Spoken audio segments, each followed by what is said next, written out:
Hello മച്ചന്മാരെ, welcome back to Mallu explainer. മച്ചന്മാരെ, ഇന്നത്തെ ഈ ഒരു കഥയുണ്ടല്ലോ, തുടക്കം മുതലേ നമ്മൾ ആ ഒരു കഥയിലേക്ക് കയറിയിട്ട് ചോദ്യങ്ങളാണ്. ആരായിരിക്കും ഭയങ്കര മിസ്റ്റീരിയസ് ആയിട്ട് പോകുന്നൊരു കഥ. അതായത് ക്രൂരനായ ഒരു സൈക്കോ കില്ലർ ലേഡീസിനെ മാത്രമേ കൊല്ലുള്ളൂ, എന്നാൽ ഈ കഴിഞ്ഞ 10 വർഷമായിട്ട് ഇയാളൊന്നും ചെയ്യുന്നില്ല. അപ്പൊ ആ ഒരു സൈക്കോ കില്ലർ ഇവരെല്ലാവരും വിളിക്കുന്നത് ക്ലോ ഹിച്ച് എന്നാണ്. ഇയാൾ എവിടെ പോയി, ഇയാളിപ്പോ എന്താ ചെയ്യുന്നത്? എന്തായാലും നമ്മുടെ കഥാനായകനായിട്ടുള്ള ടൈലറിന്റെ ലൈഫിലേക്ക് യാദൃശികമായിട്ട് ഒരു സംഭവം ഉണ്ടാവുകയാണ്. അതിലൂടെ ആ ഒരു സൈക്കോ കില്ലറിലേക്ക് അവൻ എത്തുന്നുണ്ട്. ഈ എത്തുക എന്ന് പറയുന്നത്, അതായത് ആ ഒരു കില്ലറെ കണ്ടുപിടിക്കുക എന്ന് പറയുന്നത് അത്ര വലിയ ട്വിസ്റ്റ് ആയിട്ട് നിങ്ങൾക്ക് തോന്നില്ലെങ്കിലും ഇതിനുശേഷം നടക്കാൻ പോകുന്ന, അതായത് അതുമായിട്ട് ചുറ്റിപ്പറ്റി നടക്കുന്ന അവസാനം ചില കാര്യങ്ങൾ അത് നിങ്ങൾ പ്രെഡിക്റ്റ് ചെയ്യില്ല. ഒരു കിടിലൻ കഥ. സോ ധൈര്യമായിട്ട് നിങ്ങൾ കേട്ടു തുടങ്ങിക്കുക. അപ്പൊ പോവല്ലേ കഥയുടെ ഈ മായ ലോകത്തിലേക്ക്. സിനിമയുടെ ആരംഭത്തില് ഒരു 10ഓളം പെൺകുട്ടികളുടെ ഫോട്ടോ വെച്ചിട്ട് അതിന് മുന്നിലായിട്ട് വന്നു നിൽക്കുന്ന കുറച്ചധികം ആൾക്കാരെ കാണിക്കുകയാണ്. വർഷത്തിൽ ഓരോ ദിവസവും ഇവരെല്ലാവരും ഇങ്ങോട്ടേക്ക് വരും. കാരണം ആ ഒരു പെൺകുട്ടികളുടെ ഓർമ്മ ദിവസങ്ങൾക്കായിട്ട്. അല്ല, ഈ പെൺകുട്ടികൾക്ക് എന്താ സംഭവിച്ചത്? ഏകദേശം പറയുകയാണെങ്കിൽ ഒരു 10 വർഷം മുന്നേ തന്നെ ഒരു സീരിയൽ കില്ലർ, സൈക്കോപാത്ത് ക്ലോ ഹിച്ച്, ഇയാള് കാരണം മരണപ്പെട്ടു പോയ പെൺകുട്ടികളാണിത്. സോ അവരുടെ ഓർമ്മയ്ക്കായിട്ടാണ് ഇവിടെ ഇങ്ങനെ ഒരു ചിത്രം വെച്ചതും ഇടയ്ക്കിടയ്ക്ക് ആൾക്കാർ ഇങ്ങോട്ടേക്ക് വരാറുള്ളതും. ഈ ഒരു കാര്യം ബാക്ക്ഗ്രൗണ്ടിലൂടെ നമ്മൾക്ക് പറഞ്ഞു തരുന്നത് ഒരു പയ്യനാണ്. മാത്രമല്ല, ഈ സംഭവം നടക്കുന്ന സമയത്ത് ആ പയ്യൻ ഇതിനെക്കുറിച്ച് അറിയോ അല്ലെങ്കിൽ അതിനെക്കുറിച്ച് ബോധേടാവുകയോ ചെയ്യുന്ന ഒരു പ്രായത്തിലായിരുന്നില്ല. എന്നാൽ ഇപ്പോൾ ഇത് പറഞ്ഞുകൊണ്ടാണ് സിനിമയുടെ ടൈറ്റിൽ എഴുതി കാണിക്കുന്നത്, ദ ക്ലോ ഹിച്ച് കില്ലർ. ഇതിനുശേഷം ഒരു സ്കൗട്ട് ടീമും അതുപോലെ തന്നെ അവർ ട്രെയിൻ ചെയ്യുന്ന അവരുടെ ട്രെയിനറെയും കാണിക്കുകയാണ്. അപ്പൊ ആ ഒരു കൂട്ടത്തിലിരിക്കുന്ന ഒരു പയ്യനെ കണ്ടോ, ടൈലർ എന്നാണ് അവന്റെ പേര്. അവനാണ് ഈ ഒരു കാര്യം കഥയുടെ ആരംഭത്തിൽ നമ്മളോട് പറഞ്ഞത്. സ്കൗട്ട് റിലേറ്റഡ് ആയിട്ടുള്ള ഓരോ കാര്യങ്ങൾ ഇപ്പൊ അവരുടെ ട്രെയിനർ ഇവർക്ക് പറഞ്ഞു കൊടുക്കുകയാണ്. എല്ലാം കഴിഞ്ഞു. ഈ ട്രെയിനർ അത് മറ്റാരുമല്ല, ഈ ടൈലറിന്റെ അച്ഛൻ തന്നെയാണ്. ടൈലറിന് ഉപരിപഠനവുമായിട്ട് എന്തോ പുറത്തേക്ക് പോകേണ്ട ഒരു ആവശ്യമുണ്ട്. അങ്ങനെയാണെങ്കിൽ നല്ല ജോലിയും കാര്യങ്ങളൊക്കെ തീർച്ചയായിട്ടും അവന് കിട്ടും. എന്നാൽ പണം മുടക്കി അവൻ അങ്ങോട്ടേക്ക് പറഞ്ഞു വിടാനുള്ള ഒരു സാമ്പത്തിക ശേഷിയിലല്ല. കാരണം അവന്റെ അച്ഛന്റെ അനിയന് ചില അസുഖങ്ങളും കാര്യങ്ങളൊക്കെ ഉണ്ട്. അതിനുവേണ്ടി കുറെ അധികം ഫണ്ട് ആവശ്യമാണ്. അപ്പൊ ആ കാര്യങ്ങളൊക്കെ മകനോട് പറയുമ്പോൾ അവനത് മനസ്സിലാക്കുന്നുണ്ട്. അതുപോലെ തന്നെ അച്ഛനോട് പറയാണ്, അച്ഛാ ഇതല്ലാതെ എനിക്ക് വേറെ വഴിയില്ല. ഈ ഒരു കോഴ്സിന് ഞാൻ പോയിട്ടില്ലെങ്കിൽ എന്റെ ഫ്യൂച്ചർ ആകെ അവതാളത്തിലാവും. എന്നാ അച്ഛൻ പറയണം, മോനെ നോക്കാം, എന്തെങ്കിലും ഒരു വഴി കണ്ടുപിടിക്കാം. പിന്നെ വേറൊരു കാര്യമുണ്ട്, ഇവർ രണ്ടുപേരും, അതായത് ഈ അച്ഛനും മകനും തമ്മിൽ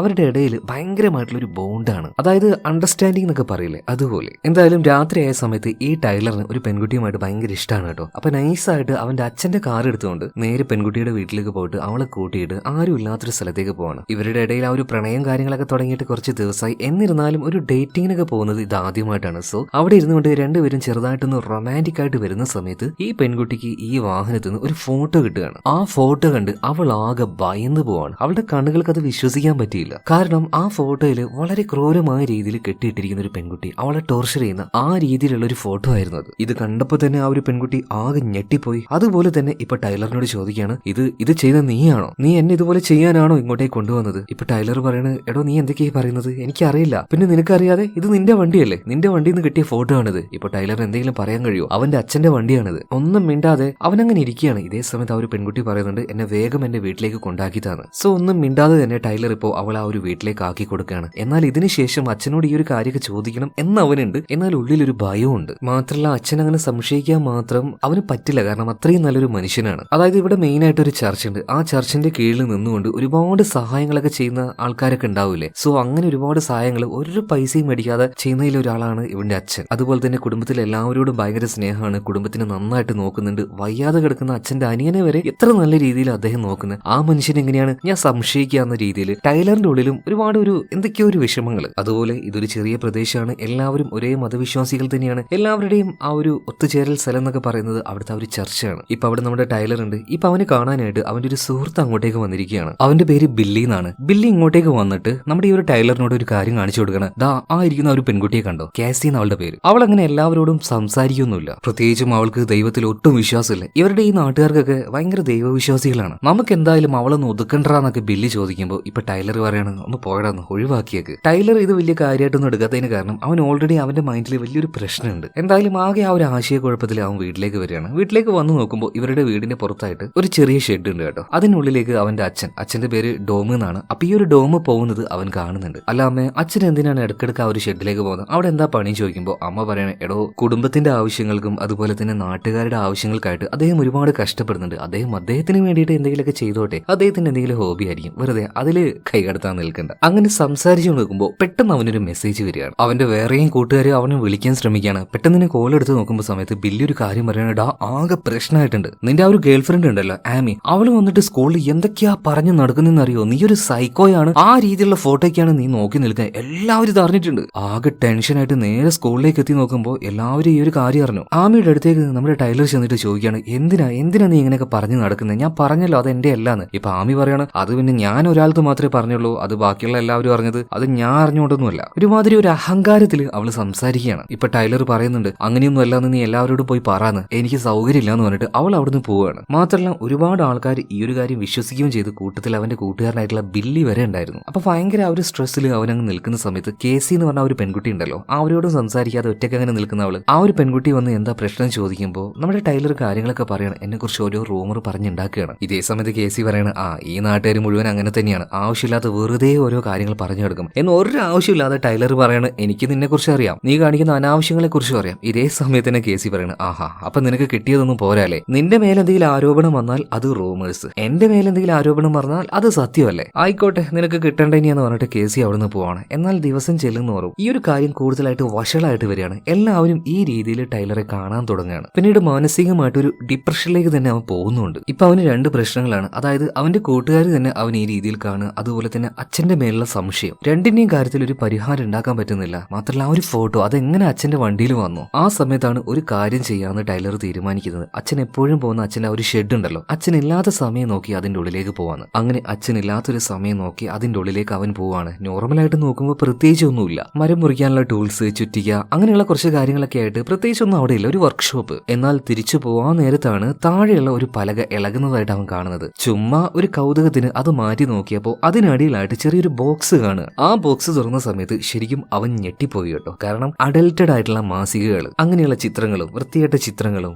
എന്താ പറയാ ലേഡീസുമായി ബന്ധപ്പെട്ട ഒരുപാട് കഥകളും അങ്ങനെയൊക്കെ അടങ്ങിയ ഒരു പുസ്തകം. സോ അച്ഛൻ ഇങ്ങനെ ഒരാളാണോ എന്ന് വിചാരിച്ചിട്ട് അവൻ വല്ലാതെ ഷോക്കായി പോവാണ്. പിന്നീട് വിചാരിക്കാണ് ഇതൊക്കെ എല്ലാവരും ചെയ്യുന്ന കാര്യമല്ലേ, അത് അച്ഛന്റെ പ്രൈവസി അല്ലേ, അതിലേക്ക് എന്തിനെ നമ്മൾ വെറുതെ നോക്കാൻ നിൽക്കുന്നത്. എന്നാൽ അതിനുള്ളിൽ വെച്ച് മറ്റൊരു ഫോട്ടോ കിട്ടി.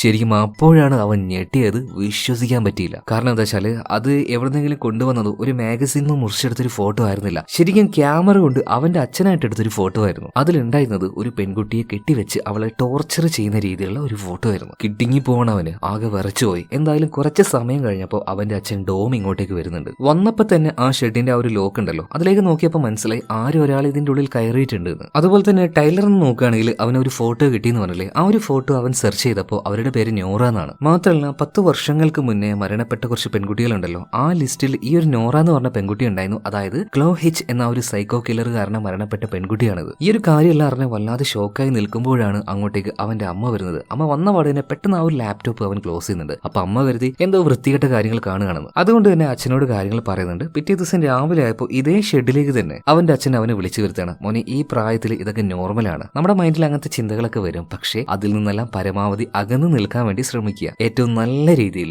മാന്യമായ രീതിയിൽ ആ അച്ഛൻ അവന് പറഞ്ഞു കൊടുക്കുന്നുണ്ട്. ഇപ്പോഴും അവന്റെ ഉള്ളിൽ ഭയങ്കര കൺഫ്യൂഷനാണ്. ആ കണ്ട ബോക്സ് അതൊക്കെ അച്ഛൻ്റെ തന്നെ ആയിരിക്കുമോ? അവന് വേണമെങ്കിൽ ഒറ്റയടിക്ക് ഇതിനെ കുറിച്ച് ചോദിക്കാം, പക്ഷെ അച്ഛൻ്റെതല്ലെങ്കിൽ അച്ഛന്റെ മനസ്സ് ഒരുപാട് വിഷമിച്ചു പോകും. സോ സമയാവട്ടെ എന്നിട്ട് ചോദിക്കാം എന്ന് കരുതിയിട്ട്, ശരി അച്ഛാ, ഞാൻ അങ്ങനെയിലേക്കൊന്നും പോവില്ല എന്ന് പറഞ്ഞിട്ട് വാക്ക് കൊടുത്ത് അവൻ അവിടെ നിന്ന് പോവുകയാണ്. എന്തായാലും പിന്നീട് ഇതിനെക്കുറിച്ച് ശരിക്കും അന്വേഷിക്കണമെങ്കിൽ അവനൊരു സഹായം ആവശ്യമാണ്. സോ ഉറ്റ ചങ്ങാതിയായിട്ടുള്ള ബില്ലിയോട് ചോദിക്കുന്നുണ്ട്. എന്നാൽ ബില്ലി ആണെങ്കിൽ അവനെക്കുറിച്ച് പറഞ്ഞ ആ ഒരു റൂമേഴ്സ് ഒക്കെ വിശ്വസിച്ച് അവൻ ഒരിക്കലും ഇനി കൂടെ കൂട്ടാത്ത രീതിയിൽ അവൻ അവോയ്ഡ് ചെയ്യാണ്. ഭയങ്കരമായിട്ടൊരു മാനസിക വിഷമം തന്നെ അവൻ അതിലൂടെ ഉണ്ടാവുന്നുണ്ട്. ഇപ്പൊ അവൻ തനിച്ചാണ്, അവനായിട്ട് ആരുമില്ല, അതായത് കൂട്ടുകാരായിട്ട് ആരുമില്ല. ആ സമയത്താണ് ഒരാളോട് സഹായം ചോദിക്കാന്ന് അവൻ വിചാരിക്കുന്നത്. കേസി എന്ന് പറഞ്ഞ ആ ഒരു പെൺകുട്ടി ഭയങ്കര വിയേർഡായിട്ട് നടക്കുന്ന, ആരും മൈൻഡ് ആക്കാത്ത അല്ലെങ്കിൽ ആരും സംസാരിക്കാൻ താല്പര്യം കാണിക്കാത്ത ആ ഒരു പെൺകുട്ടി ഉണ്ടല്ലോ, അവളോട് തന്നെ പോയി സഹായം ചോദിക്കാന്ന് കരുതിയിട്ട് അവളെ ഫോളോ ചെയ്യാണ്. അതും അവളോട് ചോദിക്കാതെ തന്നെ. ഒരു സമയത്ത് എത്തിയപ്പോൾ അവള് ചോദിക്കുകയാണ്, അല്ലടാ നിനക്ക് എന്തിന്റെ കഴപ്പാ, കുറെ നേരമായല്ലോ എന്റെ പിന്നാലെ ഇങ്ങനെ വരുന്നു. ഈ സമയത്ത് നമ്മുടെ ടൈലർ ഉണ്ടല്ലോ, അവന്റെ അച്ഛനെ കുറിച്ച് അവൻ അറിഞ്ഞ കാര്യങ്ങൾ അതൊന്നും പറയാതെ, എനിക്ക് ചില കാര്യങ്ങൾ ചെയ്യാനുണ്ട്, അറിയാനുണ്ട്, എനിക്ക് അതിന് നിന്റെ ആവശ്യമുണ്ട്, എന്നെ സഹായിക്കാൻ പറ്റൂ. ആ ഒരു ക്ലോ ഹിച്ച്, ആ കില്ലറെ കുറിച്ച് എനിക്കറിയണം. ഇത് കേട്ട പാടിന് അവൾക്ക് വല്ലാതെ ദേഷ്യം പിടിക്കുകയാണ്. ഞാൻ ഇതിനെപ്പറ്റി ഒരുപാട് അന്വേഷിച്ച് നടക്കുകയാണ്, എല്ലാവരും എന്നെ പ്രാന്തി പ്രാന്തി പ്രാന്തി എന്ന് വിളിച്ചു. ദൈവവിശ്വാസം ഉണ്ടെങ്കിൽ മാത്രമേ നല്ല ആളാവുള്ളൂ. എന്തായാലും കുഴപ്പമില്ല, ഒരാളെങ്കിലും എന്നെ മനസ്സിലാക്കി എന്റെ അടുത്തേക്ക് വന്നല്ലോ, ഞാൻ എന്തായാലും നിന്നെ ഹെൽപ്പ് ചെയ്യാന്ന് കേസി പറയാണ്. മാത്രമല്ല ഈ ഒരു ക്ലോ ഹിച്ച് എന്ന ഒരു കില്ലറെ കുറിച്ച് ഇവൾക്ക് എന്തൊക്കെയോ അറിയുകയും ചെയ്യാം. അതുകൊണ്ട് തന്നെ കേസി പറയാണ്, ഒരു 3 മണിക്ക് ശേഷം നീ എന്റെ വീട്ടിലേക്ക് വന്നാൽ മതി, നമുക്ക് നോക്കാന്ന് പറയാണ്. അങ്ങനെ പഠിക്കുന്നത് പോലെ അവളുടെ വീട്ടിലേക്ക് നമ്മുടെ ടൈലർ പോവുകയാണ്. എന്നാൽ അവിടെ എത്തിയപ്പോഴല്ലേ മനസ്സിലാകുന്നത് ശരിക്കും ഒരു ഷെർലക് ഹോംസിനെ പോലെ തന്നെ ഈ കില്ലറെ കുറിച്ച് അവൾ അന്വേഷിക്കുന്നുണ്ടായിരുന്നു. അതായത് നമ്മുടെ കേസിയുടെ അന്വേഷണം വെച്ചിട്ട് നോക്കുകയാണെങ്കിൽ ഈ ഒരു സൈക്കോ കില്ലർ ഉണ്ടല്ലോ, ക്ലോ ഹിച്ച്, ഇയാൾ ലിസ്റ്റ് ചെയ്തിട്ടാണ് പെൺകുട്ടികളെ കൊല്ലുന്നത്. ഇയാൾക്ക് പ്രത്യേകമായിട്ട് ഒരു സിമ്പിൾ ഉണ്ട്, അത് കയറുകൊണ്ട് കെട്ടുന്ന ഒരു പ്രത്യേകതരം പാറ്റേൺ. ആ പാറ്റേണിന്റെ പേരാണ് ക്ലൗ ഹിച്ച്. സോ അതുകൊണ്ടാണ് ഇയാളെ ക്ലൗ ഹിച്ച് സൈക്കോ കില്ലർ എന്ന് പറയുന്നത്. മാത്രമല്ല ഇതുവരെയായിട്ടും ഇയാൾ കൊന്ന പെൺകുട്ടികളുടെ ചുറ്റുഭാഗത്ത് വെച്ചിട്ട് ഒരു ഫിംഗർ പ്രിന്റോ കാര്യങ്ങളോ ഒന്നും കെട്ടിയിട്ടില്ല. പിന്നെ ആ ഒരു പെൺകുട്ടികളെ കെട്ടാൻ ഉപയോഗിക്കുന്നതും ബാക്കിയുള്ള മെറ്റീരിയൽ കെട്ടാൻ ഉപയോഗിക്കുന്നതും എല്ലാം ഇതേ കെട്ടുന്ന ആ ഒരു പാറ്റേൺ ഉണ്ടല്ലോ അത് തന്നെയാണ് ഉപയോഗിക്കുന്നത്. പിന്നെ ആകെ എവിഡൻസ് ആയിട്ട് കിട്ടിയത് ഈ ചർച്ചിലെല്ലാം ഉപയോഗിക്കുന്ന ഒരു തരം ഒരു ചെയിൻ ആണ്. ഈ കാര്യം പറഞ്ഞ സമയത്ത് ടൈലർ പറയണം, ഓഹോ അപ്പൊ അതിനെക്കുറിച്ച് അറിയാനാണല്ലേ നീ ഇടയ്ക്കിടയ്ക്ക് ചർച്ചിന്റെ ആ ഒരു ഭാഗത്ത് വന്ന് അങ്ങനെ ഇരിക്കുന്നത്, അതിന്റെ ഉള്ളിലേക്ക് വരാത്തത്, അതുകൊണ്ടൊക്കെ തന്നെയാണ് നിന്നെ എല്ലാവരും കുറ്റം പറയുന്നത്. പക്ഷേ 10 വർഷം മുന്നേ നടന്നൊരു കാര്യമല്ലേ, ഇതിനെക്കുറിച്ച് നീ ഇങ്ങനെ അന്വേഷിച്ചിട്ട് വല്ലത് കിട്ടുമോ?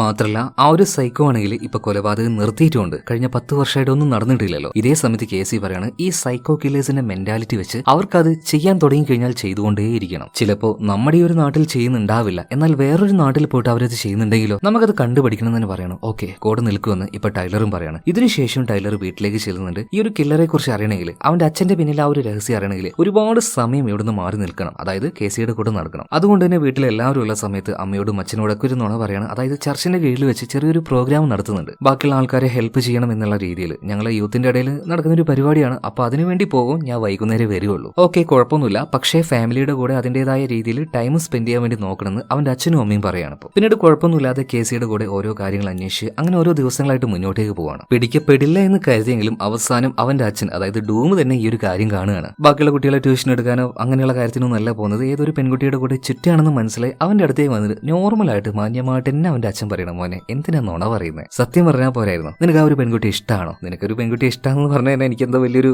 എക്സൈറ്റഡ് ആയിട്ടുള്ള കാര്യമായിട്ട് തോന്നുന്നു കേട്ടോ. എന്തായാലും ആ പെൺകുട്ടി ഒന്ന് പരിചയപ്പെടുത്തിയതാ, നീ നാളെ അവളെയും കൂട്ടിയിട്ട് ഇങ്ങോട്ടേക്ക് വാന്ന് പറയണം. ഓക്കെ അച്ഛാന്ന് പറയണം. കാരണം ഇവിടെ ഒന്നും മറുത്ത് പറയാൻ കഴിയില്ല, ഇവരൊരു അന്വേഷണത്തിലാണെന്നോ അങ്ങനെയൊന്നും പറയാൻ പറ്റില്ല, ഏറ്റവും നല്ലത് പ്രണയത്തിലാണ് എന്ന് പറയുന്നത് തന്നെയാണ്. പക്ഷെ കേസിയോട് ഈ കാര്യം പോയിട്ട് എങ്ങനെ പറയും, അവൾ എങ്ങനെ തിരിച്ചു കൊണ്ടുവരും? എന്തായാലും പറഞ്ഞ സമയത്ത് അവൾ ആദ്യമൊന്നും പറ്റില്ല എന്ന് പറഞ്ഞു, എന്നാൽ കാര്യങ്ങൾ സ്മൂത്ത് ആയിട്ട് പോകണമെങ്കിൽ ഓക്കെ എന്ന് പറഞ്ഞിട്ട് അവളിപ്പോ വീട്ടിലേക്ക് വരികയാണ്, ഭക്ഷണം കഴിക്കുകയാണ്. നമ്മുടെ ടൈലറിന്റെ അച്ഛനും അമ്മയ്ക്കും അവളോട് സംസാരിച്ച സമയത്ത് ഭയങ്കരമായിട്ട് ഇഷ്ടമാവുകയാണ് കേട്ടോ. എന്തായാലും നല്ലൊരു ഫ്രണ്ടിനെ നിനക്ക് കിട്ടിയല്ലോ. ഭക്ഷണം എല്ലാം കഴിച്ചു കഴിഞ്ഞപ്പോൾ അവനോട് തന്നെ അവളെ കൊണ്ടാക്കാൻ വേണ്ടി പറയാണ്. അങ്ങനെ കേസിയെ കൊണ്ടുപോക്കാനായിട്ട് അവളുടെ വീട്ടിലേക്ക് പോകുന്ന വഴിയിൽ തന്നെ അവൾ പറയാണ്, ഒന്ന് വണ്ടി നിർത്തോ, എനിക്കൊരു കാര്യം ചോദിക്കാനുണ്ട്. എന്താന്ന് പറഞ്ഞിട്ട് വണ്ടി നിർത്തുകയാണ്. അവനെ തന്നെ കുറച്ചു നേരം അവളങ്ങനെ നോക്കി നിൽക്കാൻ കേട്ടോ. അവൻ വിചാരിച്ചു ഒന്ന് റൊമാൻറ്റിക് ആയിട്ട് എന്തൊക്കെയോ നടക്കാൻ പോവാ, എന്നാൽ അതൊന്നുമല്ല. ഇപ്പൊ കേസ് ചോദിക്കാണ്, എടാ നിനക്ക് നിന്റെ അച്ഛനെ സംശയമുണ്ട് അല്ലേ, നിന്റെ അച്ഛനാണോ ക്ലൗ ഹിച്ച് സീരിയൽ കില്ലർ എന്ന്? പെട്ടെന്ന് ഇങ്ങനെ കേട്ടപ്പോ തന്നെ നമ്മുടെ ഈ ഒരു ടൈലർ ഒന്ന് ഞെട്ടിപ്പോയി. പിന്നെ അവൻ കാര്യം സമ്മതിച്ചു, ശരിയാണ് എനിക്ക് എന്റെ അച്ഛനെ സംശയമുണ്ട്. കാരണം അച്ഛൻ ഉപയോഗിക്കുന്ന അച്ഛന്റെ പ്രൈവറ്റ് ആയിട്ടുള്ള ആ ഒരു ഷെഡ്, അവിടെ വെച്ച് പല വൃത്തിയുടെ മാഗസിനും അതിനുള്ളിൽ വെച്ച് എനിക്കൊരു ഫോട്ടോയും കിട്ടി, അതിന്റെ പുറമെ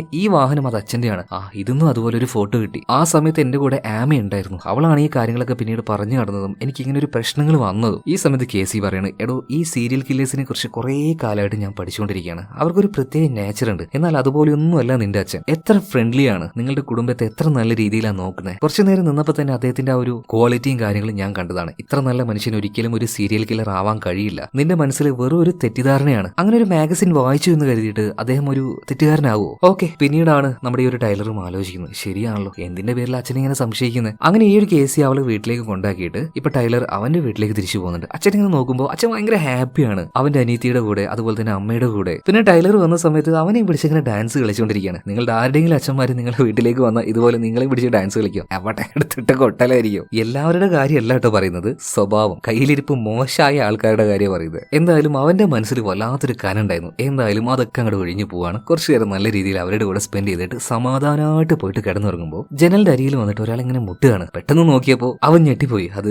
ക്യാസി ആയിരുന്നു. ക്യാസി വന്നിട്ട് പറയാണ്, എടാ എനിക്ക് ചില സംശയങ്ങളുണ്ട്, നീ പറഞ്ഞല്ലോ ആ അച്ഛന്റെ എന്താ പറയാ ബുക്കിന്റെ കാര്യങ്ങളുടെ ഇടയിൽ നിന്ന് എന്തോ ഒരു കാര്യം, എന്തോ ഒരു ലക്കി എന്ന് പറഞ്ഞ വേടോ അങ്ങനെ എന്തോ കണ്ടുവന്ന്. എടാ ആ 10 വർഷം നടന്ന കൊലപാതകങ്ങളുണ്ടല്ലോ അതിൽ ഒരെണ്ണം ഈ ഒരു വീടുമായിട്ട് എന്തോ ഒരു ബന്ധമുണ്ട്, നീ എന്റെ കൂടെ ഒന്ന് വരും, എനിക്ക് ആ ഒരു ഷെഡ് കാണുന്നു പറയണം. അച്ഛനൊന്നും ചെയ്തിട്ടില്ല, അച്ഛൻ ഓക്കെയാണ് എന്നുള്ള ആ ഒരു തൃപ്തിയിൽ ഇരിക്കുന്ന സമയത്താണ് ഇട്ട് വെട്ടിയതുപോലെ ഇങ്ങനെ ഒരു കാര്യം അവൻ കേൾക്കുന്നത്. നല്ല ടെൻഷനും കൊണ്ട് ടൈലർ ഇപ്പോൾ കേസിയും കൂട്ടിയിട്ട് ആ ഷെഡിലേക്ക് പോവാണ്. എന്നിട്ട് അച്ഛൻ്റെ ആ ഒരു സീക്രട്ട് ആയിട്ടുള്ള ഈ പലകയുടെ അടിയിലുള്ള ആ ഒരു സ്പേസ് ഉണ്ടല്ലോ അവിടെ നോക്കിയപ്പോൾ അന്നത്തേതുപോലെയുള്ള മാഗസിനോ കാര്യങ്ങളോ ഒന്നുമില്ല. എന്നാലും എന്തെങ്കിലും ഉണ്ടാകുന്ന വരുത്തിയിട്ട് ആ ഒരു സ്പേസ് ഉണ്ടല്ലോ അതിന്റെ ഇടയിൽ ഫുള്ളായിട്ട് കൈയിട്ട് പരതി നോക്കുമ്പോൾ ഒരു പേപ്പറിന്റെ കഷ്ണം കിട്ടുകയാണ്. ഇത് തുറന്നു നോക്കിയ സമയത്ത് അവരതിൽ കണ്ട കാര്യം എന്താണെന്നറിയോ? പെൺകുട്ടികളെ തട്ടിക്കൊണ്ടുപോയിട്ട് വളരെ വ്യത്യസ്തമായ രീതിയിൽ അവരെ ഉപദ്രവിക്കാനുള്ള മെഷീനും കാര്യങ്ങളും ഉണ്ടാക്കുന്ന ഒരു ഡയഗ്രാം. ശരിക്കും ഇത് കണ്ട് രണ്ടുപേർക്കും അത് വിശ്വസിക്കാൻ പറ്റുന്നില്ല. പക്ഷേ ഇത് എഴുതിയത് അവന്റെ അച്ഛൻ തന്നെയാണോ എന്ന് കൺഫേം ആയിട്ട് അറിയണ്ടേ. സോ ആ ഒരു ഹാൻഡ് റൈറ്റ് അവന്റെ അച്ഛൻ്റെതാണോ എന്ന് ചോദിക്കുമ്പോൾ ടൈലറിന് അത് 100% ഉറപ്പിച്ച് പറയാൻ പറ്റുന്നില്ല. എന്തായാലും നമുക്കത് പതിയെ നോക്കാം. തൽക്കാലം അച്ഛന് സംശയമില്ലാത്ത രീതിയിൽ ഇനി നീ പെരുമാറണം കേട്ടോ, കൂടുതലായിട്ട് അബദ്ധമൊന്നും കാണിക്കരുത് എന്ന് പറഞ്ഞിട്ട് ഇപ്പൊ കേസി അവിടെ നിന്ന് പോവാണ്. അതുപോലെ തന്നെ നമ്മുടെ ഈ ഒരു ടൈലറിന്റെ ഉള്ളിൽ വല്ലാത്തൊരു കൺഫ്യൂഷൻ വരികയാണ്. അതായത് ആ വരച്ച ഡയഗ്രാം ഉണ്ടല്ലോ അതിലൊരു സ്ഥലത്തിന്റെ ചിത്രം വരച്ചിട്ടുണ്ട്, അതിലൊരു ജനല്. ആ ജനൽ കാണുന്ന സമയത്ത് ഇവരുടെ വീടിനടിയിലേക്ക് ഒരു ബേസ്മെന്റ് ഉണ്ട്, അവിടെയും ഒരു ജനലുണ്ട്. ഇതുമായിട്ട് നല്ല സാമ്യം തോന്നുന്നുണ്ട്. പഴയ വേസ്റ്റും സാധനങ്ങളൊക്കെ ഇടുന്ന ഒരു സ്ഥലമായതുകൊണ്ട് അങ്ങോട്ടേക്കൊന്നും അവൻ പോവാറേ ഇല്ല. എന്തായാലും ഇത്തവണ ഒന്ന് ചെന്ന് നോക്കുമ്പോൾ ഭയങ്കരമായിട്ടുള്ള നാറ്റം. അവരാകെ പേടിച്ചു പോയി. ഇനി വല്ല ശവോ ആയിരിക്കും എന്ന് കരുതി ചെന്ന് നോക്കുമ്പോൾ ഒരു പെരിച്ചായി ചത്ത് എടുക്കുകയായിരുന്നു. അവന് ആശ്വാസമായി. രക്ഷപ്പെട്ടു. പിന്നീട് പോവാൻ നിൽക്കുന്ന സമയത്താണ് അവൻ അവിടെ ഒരു പെട്ടി കാണുന്നത്. ഇതെന്തായിരിക്കും എന്ന് കരുതിയിട്ട് തുറന്നു നോക്കിയപ്പോൾ തലയിൽ ഇടുത്തി വീഴുന്നത് പോലെ ഒരു കാര്യം സംഭവിക്കുകയാണ്. ആ ഒരു പെട്ടിയിൽ 10 വർഷം മുന്നേ കാണാതായ അല്ലെങ്കിൽ മരണപ്പെട്ടു പോയ 10ഓളം പെൺകുട്ടികളുടെ ഡ്രൈവിംഗ് ലൈസൻസ്, അതുപോലെ മോശമായിട്ടുള്ള ഒരുപാട് പുസ്തകങ്ങൾ. സോ ഇവിടെ വെച്ച് 100% ടൈലർ കൺഫേം ചെയ്യാണ് അവന്റെ അച്ഛൻ തന്നെയാണ് ആ ഒരു ക്ലോ ഹിച്ച് കില്ലർ എന്ന്. പക്ഷെ കേസിയോട് ഈ ഒരു കാര്യം അവൻ പറയുന്നില്ല. ഭയങ്കരമായിട്ട് ഡെസ്പായിട്ട് അവൻ പോയി കിടക്കുകയാണ്. ഇപ്പൊ അവന്റെ അരികിലേക്ക് അവന്റെ അച്ഛൻ വരികയാണ്. എന്താണ് ഇത്രയും നേരമായിട്ട് എഴുന്നേൽക്കാതെ? വാ വന്നിട്ട് ഭക്ഷണം കഴിക്കാന്നൊക്കെ പറയുമ്പോൾ എനിക്ക് വേണ്ട അച്ഛാ, എനിക്ക് പനിയെന്ന് പറയാണ്. എത്ര വിളിച്ചിട്ടും അവൻ പോകുന്നില്ല. നല്ലൊരു പേടിയുണ്ട്, സംശയമുണ്ട്. ഇപ്പൊ അച്ഛൻ പറയാണ്, പിന്നെ നിന്റെ ഒരു പനി ഓരോ തോന്നലുകളാണെന്ന് പറഞ്ഞിട്ട് അവനെ നിർബന്ധിച്ചിട്ട് കൂട്ടിയിട്ട് ഒരു ക്യാബിനിന് പോവാണ്. ഇടയ്ക്കിടയ്ക്ക് ഇവർ ഫാമിലി ആയിട്ട് ഇതുപോലെ ക്യാബിന് പോകാറുണ്ട് കേട്ടോ. അതായത് കാട്ടിൽ പോയിട്ട് എന്തെങ്കിലും ഹണ്ട് ചെയ്തിട്ട് അവരത് വേവിച്ച് കഴിക്കുകയെല്ലാം ചെയ്യും. എന്തായാലും ഇത്തവണ പോകുമ്പോൾ ടൈലറും അതുപോലെ തന്നെ അച്ഛനും മാത്രമേ ഉള്ളൂ. അങ്ങനെ ഒരു കാടിന്റെ ഒരു ഭാഗത്തേക്ക് എത്തി. അച്ഛന്റെ കയ്യിൽ ഒരു ഗണ്ണുണ്ട്. വാ നമുക്ക് കാട്ടിലേക്ക് പോകാന്ന് പറഞ്ഞിട്ട് അവനെയും മുന്നിൽ നടത്തിയിട്ട് ബേക്കിൽ ആ ഒരു ഗണ്ണും പിടിച്ച് അയാളങ്ങനെ പോകുന്ന സമയത്ത് ഇവന്റെ നെഞ്ച് കിടന്ന് പെട്ടക്കുകയാണ്. അങ്ങനെ റെസ്റ്റ് എടുക്കാനായിട്ട് ഒരു സ്ഥലത്ത് പോയിട്ട് ഇവന്റെ അച്ഛൻ അങ്ങനെ ഇരിക്കുകയാണ്. പിന്നീട് ഗണ്ണും കാര്യങ്ങളൊക്കെ ക്ലീൻ ചെയ്യുന്നുണ്ട്. ഇതിനിടയിൽ അവനോട് ഒരു ചോദ്യം ചോദിക്കുകയാണ്. ഇത് ആർക്കൊക്കെ വേറെ അറിയാം? ബ്ലാസ്റ്റ് ആയി പോവാണ്. അവന്റെ തല ആകെ ബ്ലാസ്റ്റ് ആയി പോയി, ഞെട്ടിപ്പോയി. ഒരു തരിപ്പിൽ അങ്ങനെ അവൻ ഇരിക്കുകയാണ്. സോ ഇനി എന്ത് സംഭവിക്കും എന്ന് അറിയുന്നതിന് മുന്നേ നമ്മുടെ ഈ ഒരു വീഡിയോ നിങ്ങൾക്ക് ഇഷ്ടമാകുന്നുണ്ടെങ്കിൽ ഒന്ന് വീഡിയോ ലൈക്ക് ചെയ്തേ, അതുപോലെ തന്നെ നമ്മുടെ ചാനലും ഒന്ന് സബ്സ്ക്രൈബ് ചെയ്തേ. സോ കഥയിലേക്ക് തിരിച്ചു വരാം. അതായത് ടൈലറിനോട് അവന്റെ അച്ഛൻ ഡോം ചോദിച്ചല്ലോ വേറെ ആർക്കൊക്കെ ഇതറിയാന്ന്. ശരിക്കും അവൻ ഞെട്ടി ഷോക്കായിരിക്കുന്ന സമയത്ത് ഇയാളാണെങ്കിൽ ആ ഒരു ഗണ്ണെല്ലാം തുടച്ചു. വല്ലാത്തൊരു മെന്റാലിറ്റിയിൽ ഇപ്പോ നമ്മുടെ ടൈലറിനെ നോക്കുകയാണ്. ടൈലർ ഇങ്ങനെ കിടന്ന് വിറക്കുന്നുണ്ട്. ഇതേ സമയത്തിന് മറ്റൊരു ടിസ്റ്റ് ഇവിടെ വെച്ച് വെളിവാകുകയാണ്. അതായത് ഇപ്പൊ അവന്റെ അച്ഛനായിട്ടുള്ള ഡോം അദ്ദേഹത്തിന്റെ മുഖക്ക് ഇപ്പൊ മാറിയിട്ടുണ്ട്. അപ്പൊ അദ്ദേഹം തന്നെ പറയാണ്, ഞാൻ വിചാരിച്ചതാണ് എന്നെങ്കിലും ഒരിക്കലും ആരെങ്കിലും ഇതറിയുമെന്ന്. ആരും അറിയരുത് എന്ന് ഞാൻ ഒരുപാട് ആഗ്രഹിച്ചിട്ടുണ്ടായിരുന്നു. പിന്നീട് അദ്ദേഹത്തിന്റെ ആ ഒരു മുഖം വല്ലാത്തൊരു ശോകാവസ്ഥയിലേക്ക് മാറുകയാണ്. മോനെ, നമ്മുടെ കുടുംബത്തിന്റെ ആ ഒരു അഭിമാനം, ഇതെല്ലാം പേടിച്ചിട്ടാണ് ഞാൻ ഇത് ആരും അറിയിക്കാതിരുന്നത്. ആ ഒരു സൈക്കോ കില്ലർ, ക്ലോ ഹിച്ച് കില്ലർ, അത് മറ്റാരുമല്ല, നിന്റെ അങ്കിള്, എന്റെ അനിയൻ റോഡിയാണ്. 10 വർഷങ്ങൾക്ക് മുന്നേ നമ്മുടെ ഈ ഒരു നാട്ടിൽ വെച്ച് കൊലവിളി നടത്തിയ ആ ഒരു സൈക്കോ കില്ലർ ക്ലോ ഹിച്ച്, അത് അവൻ തന്നെയാണ്. പിന്നെ ഇപ്പൊ എന്താണ് 10 വർഷങ്ങൾക്ക് ശേഷം ഒന്നും സംഭവിക്കാത്തതെന്ന് ചോദിക്കുകയാണെങ്കിൽ അവനുള്ള അസുഖം, അതുപോലെ തന്നെ അവന്റെ അപകടം, അത് കാരണം അവനൊന്നും ചെയ്യാൻ കഴിയുന്നില്ല. അന്ന് തന്നെ ഈ കാര്യങ്ങളെല്ലാം ഞാൻ കണ്ടുപിടിച്ചതാണ്. ഇതെല്ലാവരെയും അറിയിക്കണം എനിക്ക് നല്ല ആഗ്രഹം ഉണ്ടായിരുന്നു. പക്ഷേ പിന്നീട് നമ്മുടെ കുടുംബത്തിന് ഉണ്ടാകാൻ പോകുന്ന അപമാനം, ആ കുടുംബത്തിൽ ജീവിക്കുന്ന നീയും നിന്റെ അനിയത്തിയും നിന്റെ അമ്മയും അവരുടെ അവസ്ഥ, ഇതെല്ലാം ആലോചിച്ചപ്പോൾ എനിക്കത് മറച്ചു വെക്കേണ്ടി വന്നു. പോലീസിനോട് പറയണമെന്ന് എനിക്ക് ഉണ്ടായിരുന്നു. പക്ഷേ ഭയം കാരണം ഞാനത് മറച്ചു വെച്ചു. പക്ഷേ ഈ ഒരു കാര്യമെല്ലാം കേൾക്കുന്ന സമയത്ത് ടൈലറിന് മനസ്സിലൊരു സന്തോഷമുണ്ട്. കാരണം ആ ഒരു കില്ലർ അവന്റെ അച്ഛനല്ലല്ലോ. അപ്പൊ ടൈലർ മറ്റൊരു കാര്യം ചോദിക്കുന്നുണ്ട്, പിന്നെ എന്തിനാണ് അച്ഛാ ഈ കഴിഞ്ഞ 10 വർഷമായിട്ട് അങ്കിൾ റൂഡി ചെയ്തു വെച്ച ഓരോ കാര്യങ്ങൾക്കുള്ള ആ ഒരു എവിഡൻസ്, ആ ഒരു ഫോട്ടോസ് എല്ലാം അച്ഛൻ ഇങ്ങനെ സൂക്ഷിച്ചു വെക്കുന്നത്? ഈ സമയത്ത് മറ്റൊരു കാര്യം കൂടെ അവന്റെ അച്ഛൻ പറയാണ്, മോനെ ഇതൊക്കെ ഇങ്ങനെ മറച്ചു വെക്കുന്നുണ്ടെങ്കിലും എന്റെ മനസ്സിന് വല്ലാത്തൊരു ഭാരമായിരുന്നു. ഈ മരിച്ചുപോയ പെൺകുട്ടികൾക്ക് നീതി ലഭിക്കണ്ടേ, അവരുടെ കുടുംബത്തിന് നീതി ലഭിക്കണ്ടേ, എന്നെങ്കിലും എന്റെ മനസ്സ് മാറുകയാണെങ്കിൽ അത് കൊടുക്കാന്ന് വെച്ചിട്ടാണ്. എന്നാൽ ടൈലർ പറയണ, അച്ഛാ അതൊന്നും വേണ്ട, ഇനി ആ ഒരു തെളിവുകളോ കാര്യങ്ങളോ നമ്മൾ എടുത്തു വെക്കേണ്ട ആവശ്യമില്ല, മുഴുവനായിട്ടും ഡെസ്ട്രോയ് ചെയ്യണമെന്ന് പറയണം. ശരി മോനെ, ഇനിയിപ്പോ മോന്റെ താല്പര്യം അങ്ങനെയാണെങ്കിൽ നമുക്കത് മുഴുവൻ നശിപ്പിച്ച് കളയാന്ന് പറഞ്ഞിട്ട് രണ്ടുപേരും, അതായത് ടൈലറും അവന്റെ അച്ഛനും കൂടിയിട്ട് എല്ലാ ഫോട്ടോസും കാര്യങ്ങളും, അതായത് അങ്കിൾ റൂഡി എടുത്തു വെച്ച എല്ലാ കാര്യങ്ങളും കത്തിച്ച് കളയാണ്. സോ ഇപ്പോഴാണ് അവന്റെ മനസ്സിന് ഒരു ആശ്വാസമായത്. പതിയെ ബാക്ക് ടു നോർമൽ, അവന്റെ പഴയ ലൈഫിലേക്ക് അവന് പോവാണ്. മാത്രമല്ല കേസിയെ കാണുന്ന സമയത്ത് അവൾ അവോയ്ഡ് ചെയ്ത് പോവാണ്. കാരണം സത്യം എന്തായാലും അവൻ അറിഞ്ഞു കഴിഞ്ഞു. ഇതിനി പുറംലോകം അറിയാതിരിക്കല് നമ്മുടെ ഈ ടൈലറിന്റെയും കൂടെ ആവശ്യമാണ്. എന്നാൽ കേസി വന്നിട്ട് നീ എന്താ എന്നെ ഇങ്ങനെ അവോയ്ഡ് ചെയ്ത് പോകുന്നത്? നിനക്ക് എന്തൊക്കെയോ കാര്യങ്ങൾ അറിയാം. നിനക്കൊരു ആവശ്യം വന്നപ്പോൾ എല്ലാം ചോദിച്ച് എന്റെ അടുത്തേക്ക് വന്നു, എനിക്ക് അറിയാവുന്നതൊക്കെ പറഞ്ഞു. ഇപ്പൊ നീ കാണിക്കുന്നത് ഭയങ്കര മോശമെന്ന് പറയാണ്. എന്ന് എനിക്ക് നിന്നോട് സംസാരിക്കാൻ ഒരു താല്പര്യമില്ല. എന്റെ അച്ഛൻ നിരപരാധിയാണെന്ന് എനിക്ക് മനസ്സിലായി, എനിക്ക് അത്ര മതി എന്ന് പറഞ്ഞിട്ട് അവൻ അവിടെ ഇവളുമായിട്ട് ആ ഒരു വാക്കുതർക്കം ഉണ്ടാകുമ്പോൾ ടൈലറിന്റെ സുഹൃത്തായിട്ടുള്ള ബില്ലി അങ്ങോട്ടേക്ക് വരികയാണ്. ബില്ലി വന്നിട്ട് ചോദിക്കണം, അല്ലടാ നിനക്ക് ഇവളുമായിട്ട് എന്താ ബന്ധം? ഇതും പറഞ്ഞ് ഇവർ അങ്ങോട്ടും ഇങ്ങോട്ടും ഒന്നും തള്ളുണ്ടാവുകയാണ്. അത് പിന്നീട് ഒരു വഴക്കിലേക്ക് വരെ എത്തുന്നുണ്ട്. എന്തായാലും കുറച്ച് കഴിഞ്ഞു നമ്മുടെ ടൈലർ അവന്റെ വീട്ടിൽ വന്നിരിക്കുമ്പോൾ ജനലിന്റെ അരികിലായിട്ട് ഒരു പേപ്പറിന്റെ കഷ്ണം കാണാണ് സോറി എന്ന് എഴുതിയത്. മറ്റാരുമല്ല, കേസി തന്നെയാണ് അത് അവിടെ എഴുതി വെച്ചത്. കാരണം അവള് കാരണമാണല്ലോ ഇവർ രണ്ടുപേരും അടിയുണ്ടായത്. ഓക്കെ, എന്തായാലും ഇപ്പൊ ടൈലറിന് വലിയ കുഴപ്പമൊന്നുമില്ല. പക്ഷെ കേസിയുമായിട്ട് ഇനി പഴയതുപോലെ ഒരു ബന്ധവുമില്ലെന്ന് അവൻ മനസ്സിൽ വിചാരിച്ചു. കാരണം അത് അവന്റെ ഫാമിലിക്ക് തന്നെ ദോഷമായിട്ട് വരും. അങ്ങനെ 2-3 ദിവസം കഴിഞ്ഞു പോവാണ്. അന്ന് ടൈലറിന് എവിടെ പുറത്തു പോയിട്ട് പഠിക്കണം എന്നൊരു ആഗ്രഹം ഉണ്ടായിരുന്നല്ലോ. അന്ന് ഫണ്ടില്ല എന്നൊക്കെ പറഞ്ഞിട്ട് തൽക്കാലം ഈ ഒരു കാര്യം മാറ്റി വെച്ചാലോ എന്നൊക്കെ ചോദിച്ച് പിന്നെ നോക്കാന്നൊക്കെ പറഞ്ഞിട്ടുണ്ടായിരുന്നു. പിന്നീട് എങ്ങനെയൊക്കെയോ ഈ ഒരു മനുഷ്യൻ, അതായത് ടൈലറിന്റെ അച്ഛൻ പൈസ എല്ലാം ഒപ്പിച്ച് വന്നിട്ട് മോൻ ആ ഒരു കാശ് കൊടുക്കാണ്, നീ എന്തായാലും ആഗ്രഹിച്ചതല്ലേ, പോയി പഠിച്ചോ എന്ന് പറയാം. കാരണം ഇവരുടെ ഇടയിലുള്ള ഒരു അങ്ങോട്ടും ഇങ്ങോട്ടുള്ള മനസ്സിലാക്കലുണ്ടല്ലോ, അത് നല്ല രീതിയിലായിരുന്നു. അതുകൊണ്ടാണ് ഇത്രയും റിസ്ക് എടുത്ത് ഇയാൾ ആ കാശ് ഉണ്ടാക്കി ടൈലർക്ക് കൊടുത്തതും അവനോട് പുറത്തു പോയിട്ട് പഠിക്കാൻ പറഞ്ഞതും. എന്തായാലും അവൻ പോയി. ഇനി ഒരു 3-4 മാസം കഴിഞ്ഞിട്ടേ വരുവുള്ളൂ. ഇപ്പൊ ഭാര്യയും അതുപോലെ തന്നെ ഇളയ മകളായിട്ടുള്ള സൂസി മാത്രമേ ഉള്ളൂ. അപ്പൊ അവരോട് പറയാണ് എന്തായാലും അവൻ വരാനായിട്ട് എന്തായാലും ഒരു 2-3 മാസം എടുക്കും. സോ ഈ ഒരു സമയത്ത് ഇവിടെ കിടന്ന് വെറുതെ ബോറടിക്കണ്ട, വേണമെങ്കിൽ നീ നിന്റെ നാട്ടിൽ പോയിക്കോ, കുറച്ച് ദിവസം നിന്നിട്ട് വന്നോന്നിപ്പോ ഭാര്യയോട് പറയാണ്. ഓക്കെ, അത് അവർക്കും ഇഷ്ടമായി. അങ്ങനെ ടൈലറിന്റെ അമ്മയും അതുപോലെ തന്നെ അനിയത്തിയായിട്ടുള്ള സൂസിയും അവരുടെ നാട്ടിലേക്ക് പോവാണ്. ഇപ്പൊ ആ ഒരു വീട്ടിൽ ഇയാൾ മാത്രമേ ഉള്ളൂ, ഒറ്റയ്ക്കാണ്. മാത്രമല്ല 2 ദിവസം കഴിഞ്ഞാൽ അവരുടെ അടുത്തേക്ക് തന്നെ പോകണം. ആ ഒരു 2 ദിവസം ചില ജോലികളുണ്ട്, അത് ചെയ്യാൻ വേണ്ടിയിട്ടാണ് ഇവിടെ നിൽക്കുന്നത്. എന്തായാലും ഇതിനുശേഷം ഇയാൾ നേരെ ഒരു സൂപ്പർ മാർക്കറ്റിലേക്ക് പോവാണ്. സാധനം മേടിച്ചുകൊണ്ടിരിക്കുമ്പോൾ അറിയാതെ ഒരു ലേഡിയെ തട്ടുന്നുണ്ട്. അവരോട് സോറി എല്ലാം പറഞ്ഞ് അതെടുത്ത് കൊടുക്കുകയാണ്. എന്നാൽ ഇവിടെ വെച്ചാണ് കഥയുടെ ലെവല് മാറുന്നത്. അതായത് സാധനങ്ങളെല്ലാം എടുത്ത് ആ ഒരു ബിൽ കൗണ്ടറിലേക്ക് വന്ന സമയത്ത് അവിടെ ഉണ്ടായിരുന്ന ഒരു ലേഡിയെ ഒരു വല്ലാത്ത സ്ട്രേഞ്ച് ആയിട്ടുള്ള രീതിയിൽ ഇയാൾ അങ്ങനെ നോക്കി നിൽക്കുകയാണ്. എന്നാൽ നമ്മൾ വിചാരിച്ചതുപോലെ പ്രത്യേകിച്ചൊന്നും നടക്കുന്നില്ല കേട്ടോ. എന്തായാലും മേടിച്ച ആ ഒരു സാധനവുമായിട്ട് ഇപ്പൊ ടൈലറിന്റെ അച്ഛൻ ഡോം നേരെ വീട്ടിലേക്ക് പോവാണ്. അവിടെ തന്നെ ഒരു ക്യാമറയുണ്ട്. ആ ക്യാമറ ഓൺ ആക്കിയിട്ട് ഭയങ്കര വിചിത്രമായിട്ടുള്ള ഒരു കാര്യം ഇയാൾ ഇവിടെ വെച്ച് ചെയ്യാൻ തുടങ്ങുകയാണ്. ശരിക്കും അത് വല്ലാതെ ഷോക്കിംഗ് ആയിട്ടുള്ള ഒരു കാര്യമാണ്. അതായത് ഇയാളുടെ ഭാര്യയുടെ വസ്ത്രമെല്ലാം ധരിച്ച് സ്ത്രീകളെ പോലെ വിഗും കാര്യങ്ങളും വെച്ച് ഒരു മുഖം മൂടിയിട്ട് സ്ത്രീകൾ നിൽക്കുന്നത് പോലെ നിന്ന് അവരുടെ കൈകൾ ബന്ധിപ്പിച്ചതായിട്ട് അതുപോലെ ആക്കിയിട്ട് ഇയാൾ ആ ഒരു ക്യാമറയിൽ ഫോട്ടോ എടുത്തുകൊണ്ടിരിക്കുകയാണ്. ശരിക്കും ഒരു വേറെ ലെവൽ സൈക്കോ എന്ന് പറയാം. ഒരിക്കലും ഈ ഒരു കാര്യം എക്സ്പെക്ട് ചെയ്തിട്ടില്ലായിരുന്നു. അമ്പോ അയാളെ കാണിച്ചു കൂട്ടുന്ന ഓരോ കാര്യങ്ങൾ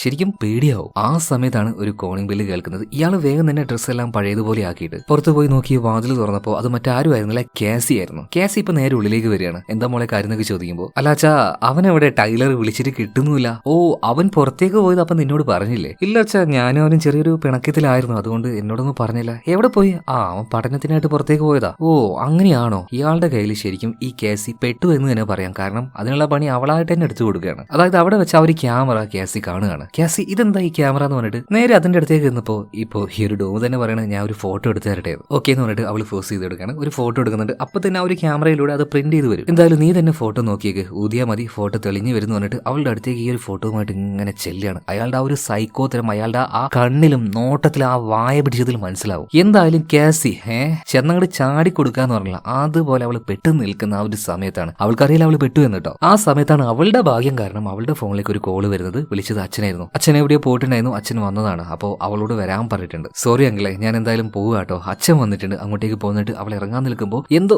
കയ്യിൽ കിട്ടിയ ആ ഒരു എര മിസ്സായതിന്റെ ആ ഒരു ഫ്രസ്ട്രേഷൻ ഇയാളുടെ മുഖത്ത്, ആ ഒരു വെമ്പൽ നമുക്ക് കാണാൻ കഴിയും. എന്തായാലും കേസി പോയി കഴിഞ്ഞപ്പോൾ ഇപ്പോ സ്ത്രീയുടെ വേഷം ധരിച്ച് ഇയാൾ കുറെ ഫോട്ടോ എടുത്തായിരുന്നല്ലോ. കട്ടിലിൽ പോയിട്ട് ആ ഫോട്ടോയിലെല്ലാം ഇയാൾ നോക്കാണ്. ഒന്നും ഇയാൾക്ക് ഇഷ്ടമാകുന്നില്ല. കാരണം അതൊന്നും ഒറിജിനൽ സ്ത്രീ അല്ലല്ലോ. ഭ്രാന്തലകി ഫ്രസ്ട്രേഷൻ ആയിട്ട് ഇയാൾ കിടന്നങ്ങനെ എന്താ പറയാ ആ ഒരു കട്ടിൽ കിടന്ന് കളിക്കുന്നത് നിങ്ങൾ നോക്കിയേ. ശരിക്കും എന്താ സംഭവിച്ചത് നോക്കുകയാണെങ്കിൽ, സത്യം എന്താ നോക്കുകയാണെങ്കിൽ, യഥാർത്ഥത്തിൽ ആ ഒരു സീരിയൽ കില്ലർ ക്ലോ ഹിച്ച് കില്ലർ അത് മറ്റാരുമല്ല, ടൈലറിന്റെ അച്ഛനായിട്ടുള്ള ഈ ഡൂം തന്നെയാണ്. എന്നാൽ കഴിഞ്ഞ 10 വർഷമായിട്ട് ഇയാൾ എന്തുകൊണ്ട് കൊലപാതകമൊന്നും ചെയ്തില്ല എന്ന് പറയുകയാണെങ്കിൽ ഫാമിലി ആയിട്ട് ഒതുങ്ങി ജീവിക്കാൻ തന്നെ. പക്ഷെ അന്നൊരു കാര്യം ടൈലറിനോട് കേസി പറഞ്ഞത് ഓർമ്മയുണ്ട്. ഇതുപോലെയുള്ള സൈക്കോകൾ അവർ കൊല്ലാൻ തുടങ്ങിയാൽ അവർക്കത് നിൽക്കാൻ കഴിയില്ല. അതായത് അതവർക്ക് ചെയ്തുകൊണ്ടേയിരിക്കണം. എന്നാൽ തന്റെ ആ ഒരു ശീലത്തെ, ആ ഒരു സൈക്കോത്തരത്തിന് എന്താ പറയാ കൺട്രോൾ ചെയ്യാൻ വേണ്ടിയിട്ട് ടൈലറിന്റെ അച്ഛൻ കാണിച്ചു വെച്ചൊരു പരിപാടി ഉണ്ടായിരുന്നു. അതായത് കൊല്ലുന്ന സമയത്ത് അവരുടെ ഫോട്ടോ എടുത്തു വെക്കും. ഈ 10 പെൺകുട്ടികളൊന്നുമല്ല, അവരെക്കാൾ ഉപരിയായിട്ട് വേറെയും കുറെ പേരെ കൊന്നിട്ടുണ്ട്. സോ ആ ഒരു ഫോട്ടോ എല്ലാം എടുത്ത് നോക്കിയിട്ട് ആ ഒരു സൈക്കോത്തരം അത് അയാൾ സ്വയം അങ്ങോട്ട് എന്താ പറയാ ആ ഒരു എന്റർടൈൻമെന്റ് ഇയാൾ ആസ്വദിക്കുകയായിരുന്നു. അതുകൊണ്ടാണ് ഈ കഴിഞ്ഞ 10 വർഷമായിട്ട് ആരെയും കൊല്ലാതിരുന്നത്. എന്നാൽ ഈ കാര്യങ്ങളെല്ലാം മകനായിട്ടുള്ള ടൈലർ കണ്ടുപിടിച്ചു. മാത്രമല്ല എന്തുകൊണ്ടാണ് 10 വർഷമായിട്ട് ആ എവിഡൻസ് ഒന്നും നശിപ്പിക്കാത്തതെന്ന് മനസ്സിലായില്ലേ. നൈസായിട്ട് അവന്റെ അനിയന്റെ തലയിലേക്ക് കാര്യങ്ങളൊക്കെ ഇട്ട് കുറെ സെന്റിമെന്റ്സ് അടിച്ച് ടൈലറിനെ പറ്റിച്ചതാണ്. എന്നാൽ ടൈലർ പറയാണ് നമുക്ക് ആ ഒരു എവിഡൻസും കാര്യങ്ങളൊന്നും ഇനി വെച്ചുകൊണ്ടിരിക്കണ്ട, അത് നമുക്ക് തന്നെ പ്രശ്നമാവും. സോ ഈ ചെങ്ങായി അതായത് ഡോം ഇവനോട് കൂടുതൽ വിശ്വസ്തത സ്വന്തം മകനായിട്ടുള്ള ടൈലർക്ക് തോന്നാൻ വേണ്ടിയിട്ട് അവന്റെ മുന്നിൽ വെച്ച് തന്നെ എല്ലാ കാര്യങ്ങളും കത്തിച്ച് നശിപ്പിച്ചു കളഞ്ഞു. എന്നാൽ അവിടെ മുതലാണ് ഇയാളുടെ പ്രശ്നങ്ങൾ ആരംഭിച്ചത്. കാരണം കഴിഞ്ഞ 10 വർഷമായിട്ട് ഇയാളുടെ ആ ഒരു ഇഷ്ടങ്ങൾ അതായത് സൈക്കോത്തരം തീർത്തത് ഈ ഫോട്ടോയിൽ നോക്കിയിട്ടായിരുന്നു. ഇപ്പൊ നിലവിൽ ആ ഒരു ഫോട്ടോ ഇല്ല. ഇയാൾക്ക് ഭ്രാന്തളകാൻ തുടങ്ങി. അതുകൊണ്ടാണ് കാശ് കൊടുത്ത് എങ്ങനെയൊക്കെയോ ടൈലറിനെ പുറത്തേക്ക് പറഞ്ഞയച്ചതും കുടുംബത്തെ ഇവിടുന്ന് ഒഴിവാക്കിയതും. പിന്നെ അവർ സൂപ്പർ മാർക്കറ്റിലേക്ക് സാധനം മേടിക്കാൻ പോയപ്പോൾ അവരൊരു പെൺകുട്ടിയെ കണ്ടപ്പോൾ ഒരു വല്ലാത്ത സ്ട്രേഞ്ച് ആയിട്ട് രീതിയിൽ നോക്കിയില്ലേ. എന്തായാലും കൊല്ലേണ്ട, മറ്റൊരു രീതിയിൽ അവന്റെ ആ ഒരു സൈക്കോത്തരത്തിന് അടക്കാമെന്ന് കരുതിയിട്ടാണ് സ്ത്രീയുടെ രൂപത്തിൽ വേഷം മാറിയിട്ട് സ്വയം സെൽഫി പോലെ ഫോട്ടോ എടുത്ത്. എന്ന് ഇയാൾക്ക് ഇതൊന്നും മതിയാവുന്നില്ല. ആ ഫോട്ടോകൾ നോക്കുമ്പോൾ ഇയാൾക്കൊരു സാറ്റിസ്ഫാക്ഷൻ ലഭിക്കുന്നില്ല. അതുകൊണ്ട് തന്നെ ഫൈനലായിട്ട് ഇയാളുടെ ഡിസിഷൻ എടുക്കാണ് യഥാർത്ഥത്തിൽ ഒരു ലേഡിയെ തന്നെ ഉപദ്രവിച്ച് ഫോട്ടോ എടുക്കണം. അതിനുവേണ്ടി ഇയാളുടെ ബേസ്മെന്റും കാര്യങ്ങളൊക്കെ അത് 10 വർഷം മുന്നേ എങ്ങനെയാണോ റെഡിയാക്കി വെച്ചത് അതിന്റെ വാതിലും കാര്യങ്ങളൊക്കെ റെഡിയാക്കുകയാണ്. പിന്നീട് അവരുടെ വീട്ടിലേക്ക് പോകുമ്പോൾ ഉപയോഗിക്കാൻ ആവശ്യമായ സാധനങ്ങളെല്ലാം കട്ടിൽ വെച്ച് ലിസ്റ്റ് ചെയ്ത് നേരെ അവരുടെ വീട്ടിലേക്ക് ചെല്ലുകയാണ്. ആ സമയത്ത് എന്തോ ജോലിയെല്ലാം കഴിഞ്ഞ് വന്ന് അവർ നല്ല ക്ഷീണത്തിലായിരുന്നു, നല്ല ഉറക്കത്തിലായിരുന്നു. ഇപ്പൊ അങ്ങോട്ടേക്ക് കയറി കയറി വന്ന സമയത്ത് ടി വി അവിടെ റണ്ണായിക്കൊണ്ടിരിക്കുന്നുണ്ട്. പെട്ടെന്ന് തന്നെ റിമോട്ട് എടുത്ത് അത് ഇയാൾ ഓഫ് ആക്കുകയാണ്, അതായത് ഡോം. അപ്പൊ ഈ ഒരു ശബ്ദം കേട്ട് സ്ത്രീ വേഗം എഴുന്നേൽക്കുകയാണ്. എന്നാൽ ഈ ഡോമിന്റെ കയ്യിൽ ഗണ്ണുണ്ടായിരുന്നു. മിണ്ടിപ്പോയ വെടി വെച്ച് കൊല്ലുന്നു പറയാണ്. ഞാൻ ഇപ്പൊ ഒരു ബാങ്ക് റോബറി കഴിഞ്ഞ് വീഴുകയാണ്. സോ പോലീസുകാർ എന്റെ പിന്നാലുണ്ട്, എനിക്ക് കുറച്ചു നേരം വിളിക്കാൻ ഒരു സ്ഥലം മതി, മിണ്ടാതിരിക്കുകയാണെങ്കിൽ നിങ്ങൾക്കൊന്നും പറ്റില്ല എന്ന് പറയും. എന്തോ പേടി കാരണോ അതുപോലെ തന്നെ ഇയാൾ പറഞ്ഞല്ലോ മിണ്ടാതിരുന്ന ഒന്നും ചെയ്യില്ലാന്ന്, അതുകൊണ്ട് തന്നെ വായം പൊത്തി അവരങ്ങനെ അടങ്ങിയിരിക്കുകയാണ്. ഇവിടെ കാർ ഉണ്ടെന്ന് ചോദിക്കുമ്പോൾ ഉണ്ട് എന്ന് പറയാണ്. അതിന്റെ ആ ഒരു ചാവിയും ഇയാളെടുത്ത് കയ്യിൽ വെക്കുന്നുണ്ട്. പിന്നീട് ഇയാളുടെ കയ്യിലുള്ള ഒരു ക്യാമറ ഉപയോഗിച്ച് ഒരു ഫോട്ടോ എടുക്കുകയാണ്. ഞാൻ ഇവിടുന്ന് രക്ഷപ്പെട്ടാൽ വെറുതെ എനിക്കിട്ട് പണി തരാൻ നിൽക്കണ്ട, നിങ്ങളുടെ ഫോട്ടോ എന്റെ കയ്യിലുണ്ട്, എന്തായാലും ഒന്ന് എഴുന്നേറ്റ് ഇങ്ങോട്ടേക്ക് വന്നേന്ന് പറയാണ്. ആ ഒരു സ്ത്രീ പേടിച്ച് വരികയാണ്. പിടിച്ചൊരേറ്റ തളലാണ്. ഇവിടെയല്ല, നേരെ റൂമിൽ പോയിക്കോ, ഞാനൊരു കയറ് തരും, ആ കയറ് ഉപയോഗിച്ച് നിങ്ങളുടെ കൈ നിങ്ങൾ കെട്ടുക, പിന്നെ ഒന്നുമില്ല, ഒരു ഫോട്ടോ എടുത്ത് ഞാൻ പോകും, വേറൊരു പ്രശ്നമില്ല എന്ന് പറയാണ്. അങ്ങനെ ഈ ഒരു സ്ത്രീ പയ്യെ വിറച്ചുകൊണ്ട് ആ ഒരു കയറ് സ്വന്തം കയ്യിൽ തന്നെ കെട്ടാൻ നിൽക്കുകയാണ്. അങ്ങനെയല്ല കെട്ടാന്ന് പറഞ്ഞിട്ട് അങ്ങോട്ടേക്ക് വന്നിട്ട് ഇയാളൊരു കെട്ടലാൻ കെട്ടുന്നുണ്ട്. കൈ അങ്ങോട്ട് ഇറങ്ങിപ്പോയി. പിന്നീട് ആ സ്ത്രീയുടെ കാല് മാത്രമേ കാണിക്കുന്നുള്ളൂ. ആ കാലിന്റെ പെട്ടപ്പ് കണ്ടാ അറിയാം അവരനുഭവിക്കുന്ന ഒരു വേദന, അല്ലെങ്കിൽ ശ്വാസം മുട്ടിക്കേറ്റായിരിക്കും എന്തോ. അതെല്ലാം ചെയ്തിട്ട് ഇയാൾ ആഹ്ലാദിക്കുകയാണ്. മാത്രമല്ല കുറച്ച് കഴിഞ്ഞപ്പോൾ അവരുടെ ബോധം പോയി എന്നാ തോന്നുന്നത്. എന്നിട്ട് പല രീതിയിൽ ആസ്വദിച്ചുകൊണ്ട് ഇയാൾ ആ ഫോട്ടോ എടുക്കാൻ തുടങ്ങുകയാണ്. അതും പല ആംഗിളിൽ നിന്നുകൊണ്ട് ആ ഒരു ഫ്ലാഷ് അടിച്ച് ഇങ്ങനെ എടുക്കുമ്പോൾ അതിനിടയിൽ ഒരു ഗണ്ണ് കാഞ്ചി വലിക്കുന്ന ശബ്ദം കേട്ട് പെട്ടെന്ന് ഈ ഡോം തിരിഞ്ഞു നോക്കുമ്പോൾ ശരിക്കും ഇയാൾ ഷോക്കായി പോയി. ഗണ്ണുമായിട്ട് അവിടെ നിൽക്കുന്നത് നമ്മുടെ ചെറുക്കൻ ടൈലർ തന്നെ. ഒടുക്കത്തൊരു ടിസ്റ്റായി പോയത്. ഇപ്പോ ആകെ അമ്പരന്ന് ഡോം ചോദിക്കുകയാണ്, അല്ല നീ എങ്ങനെയാ ഇവിടെ വന്നത്? നീ അവിടെ അങ്ങോട്ട് പഠിക്കാൻ പോയതല്ലേ? ഇയാൾ ചെറുതായിട്ട് സംസാരിക്കുമ്പോൾ ഒരു ഇടർച്ചയൊക്കെ വരാൻ തുടങ്ങി. എന്നാലുണ്ടല്ലോ ആ ഒരു ഗണ്ണ് അത് താത്താതെ തന്നെ അവൻ ചോദിക്കുകയാണ്, അച്ഛാ അവർക്ക് എന്താ പറ്റിയത്, അവരെന്താ ചെയ്തത്? ഇപ്പൊ അവന്റെ അച്ഛൻ ചോദിക്കണം, മോനെ ഞാനാടാ നിന്റെ അച്ഛനാടാ, ഗണ്ണ് താത്തടാ എന്തൊക്കെ പറഞ്ഞിട്ടും അവൻ ഗണ്ണ് താത്തുന്നില്ല. ഇവിടെ വെച്ചാണ് നമ്മുടെ പിള്ളേരുടെ പദ്ധതി കാണിക്കുന്നത്. അതായത് അന്ന് ജനലിന്റെ അരികിൽ കേസി സോറി എന്ന് പറഞ്ഞിട്ടൊരു നോട്ട് എഴുതിയായിരുന്നല്ലോ, അതിന്റെ കൂടെ തന്നെ അവനൊരു വെച്ച് കാണാൻ പറ്റുമെന്ന് ചോദിച്ചു. അങ്ങനെ ആ ഒരു സ്ഥലത്തേക്ക് പോയി. ആ സമയത്താണ് കേസി അവളുടെ ആ ഒരു ഇഷ്ടം അവനോട് പറയുന്നത്. ആരോടും തോന്നാത്ത അല്ലെങ്കിൽ ആരും അടുപ്പം കാണിക്കാത്ത ഒരാളാണല്ലോ ഞാൻ, അപ്പൊ നീ എന്നോട് അടുപ്പം കാണിച്ചു, സോ അവളുടെ ആ ഒരു ഇഷ്ടം അവൾ തുറന്നു പറയുന്നുണ്ട്. മാത്രമല്ല അവളുടെ വീട്ടിലേക്ക് ഒന്ന് വരാൻ പറ്റുമെന്ന് ചോദിക്കുകയാണ്. എന്നാൽ പോകുന്ന സമയത്തൊക്കെ ടൈലർ പറയുന്നത്, ഇനി നീ എന്റെ അച്ഛനെ സംശയിക്കാൻ പാടില്ല, എനിക്കും സംശയമില്ല, ആ സംശയമൊക്കെ എനിക്ക് മാറിയിട്ടുണ്ട്, അതൊന്നുമല്ല, നീ എന്റെ വീട്ടിലേക്ക് വന്ന് പറയണം. അങ്ങനെ ആ വീട്ടിലേക്ക് അവനെ കൂട്ടിക്കൊണ്ടുപോയി. അവിടെ വെച്ച് അവളൊരു കാര്യം പറയാണ്, ശരിക്കും ഞാൻ എങ്ങനെയാ അനാഥയായെന്ന് നിനക്കറിയോ? എന്റെ അമ്മ ചെറുപ്പത്തിൽ എന്നെ ഇട്ടുപോയി എന്നാ നാട്ടുകാരൊക്കെ പറയുന്നത്. എന്നാൽ സത്യം അതല്ല. 10ഓളം പെൺകുട്ടികളെ കൊന്ന ആ ഒരു സീരിയൽ കില്ലർ ഉണ്ടല്ലോ, അവനാണ് എന്റെ അമ്മയെ കൊന്നത്. ഞാൻ എന്റെ ചെറിയ പ്രായത്തിൽ അത് നേരിട്ട് കണ്ടതായിരുന്നു. എന്നാൽ കാര്യം അറിയാത്ത നാട്ടുകാർ ഓരോ അപവാദങ്ങൾ പറഞ്ഞുണ്ടാക്കുകയാണ്. പക്ഷെ എനിക്കെല്ലാം അറിയണമായിരുന്നു. അതുകൊണ്ടാണ് ആരോടും വലിയ അടുപ്പൊന്നും കാണിക്കാതെ ഇതിന്റെ രഹസ്യം തേടി ചെറിയ പ്രായം മുതലേ ഞാൻ അലയാൻ തുടങ്ങിയത്. പക്ഷെ ഇതെല്ലാം ചെയ്തത് നിന്റെ അച്ഛനാണെന്ന് ഞാൻ പറയുന്നില്ല, പക്ഷേ എന്തൊക്കെയോ രഹസ്യങ്ങൾ ഇതിന്റെ പിന്നിലുണ്ട്, നമുക്കത് കണ്ടുപിടിച്ചേ മതിയാവൂ. അതുകൊണ്ട് തന്നെ അവന്റെ അച്ഛൻ പറഞ്ഞതുപോലെ അവൻ ആ ഒരു കോഴ്സിനായിട്ട് പുറത്തേക്ക് പോവാണ്. എന്നാൽ പോകുന്ന വഴിയിൽ പാതി ഇറങ്ങിയിട്ട് നേരെ പോകുന്നത് കേസിയുടെ വീട്ടിലേക്കാണ്. ഇതിനുശേഷം ഇവര് രണ്ടുപേരും കൂടിയിട്ട് അവന്റെ അച്ഛനെ ഫോളോ ചെയ്യാൻ തുടങ്ങാണ്. ആ സമയത്താണ് ഒരു കാര്യം മനസ്സിലാവുന്നത്. എന്തൊക്കെയോ കാര്യങ്ങൾ ഇയാൾ ചെയ്യാൻ വേണ്ടി പോവാണ്. അതിന് വേണ്ടിയിട്ടാണ് അവന്റെ അമ്മയും പെങ്ങളെയും ഇവിടുന്ന് പറഞ്ഞയച്ചത്. അതുപോലെ തന്നെ തന്റെ അച്ഛൻ ഇപ്പോഴും ഒന്നും ചെയ്തിട്ടില്ല എന്ന് വിശ്വസിച്ചിരുന്ന പാവം നമ്മുടെ ടൈലറിന്റെ തലയിൽ വീണ്ടും ഇടുത്തി വീഴുന്നത് പോലെ ആ കാര്യം അവൻ കാണാണ്. അതായത് ഒരു ലേഡിയെ ഫോളോ ചെയ്തു പോകുന്ന അവന്റെ അച്ഛനെ പിന്നീട് എന്തൊക്കെയോ കാര്യങ്ങൾ ചെയ്യാണ്. സോ കൂടുതൽ കാര്യങ്ങൾ അറിയണമെങ്കിൽ അവന്റെ അച്ഛന്റെ ഫോണിൽ ഒരു ട്രാക്കർ സെറ്റ് ചെയ്യണം. സോ അതിനായിട്ട് അച്ഛനില്ലാത്ത സമയം നോക്കി അവൻ വീട്ടിലേക്ക് പോവാണ്. അപ്പോഴാണ് അച്ഛന്റെ യഥാർത്ഥ രൂപം അവൻ കാണുന്നത്. സ്ത്രീയുടെ വേഷം ധരിച്ചുകൊണ്ട് ഈ ക്യാമറയുടെ മുന്നിൽ പോയിട്ട് ഫോട്ടോ എടുക്കുന്ന ആ ഒരു സമയത്തൊക്കെ ആ വീടിന്റെ അല്ലെങ്കിൽ ആ റൂമിന്റെ കട്ടിനടിയിലായിട്ട് അവന്റെ അച്ഛന്റെ ഫോൺ എടുക്കാൻ പോയ ടൈലർ അപ്പൊ കട്ടിനടിയിലുണ്ടായിരുന്നു. അവൻ നേരിട്ട് കണ്ടു അച്ഛന്റെ ഈ ഒരു